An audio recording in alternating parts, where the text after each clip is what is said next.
Hi guys, kain tayo. Ulam ko langka na ginataan. Kwentuhan tayo.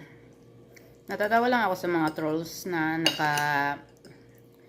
trolls tuloy. Natatawa lang ako sa mga ibang DDS na nagagalit sa akin sa TikTok. Akala nila BBM ako. Akala nila bayaran ako. Trolls ba?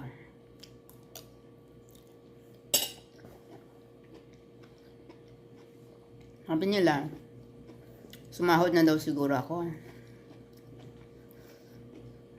Ang tanong ko, magkano ang bayad sa pagiging trolls? No? Kasi sa tanda kong to, hindi ko alam yung mga ganyan-ganyan. Tapos kung kakaparangot lang naman sa'yo babayad sa pagiging trolls mo, pagiging troll mo, bakit mo naman ibibinta kay Satanas yung kaluluwa mo, 'di ba? Kasi mga ganyan pagiging mo, yung iba hindi trolls, 'di ba? Talagang sadyang lang sila, panatiko. Pero mayroon talaga na troll mayroon talaga mga troll. Yan. Bakit pag every time na mag-react ka sa ginagawa na tingin mo hindi tama, kunwari magre-react ka sa mga Dutertes, magre-react ka sa mga OFW na pasaway, mga rally-rallying na kulong, or tingin nila sa'yo, bayaran ka.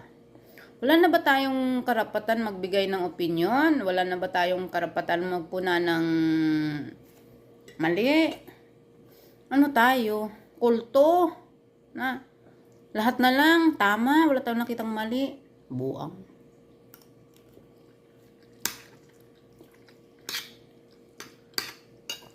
Alam nyo, wala akong pakialam sa inyo. Kung magpakataka nga kayo sa mga Duterte, basta dyan kayo sa wall nyo. Kasi ako, nagyaw-yaw ako. Sa wall ko din naman, hindi ko yung pinapakialaman.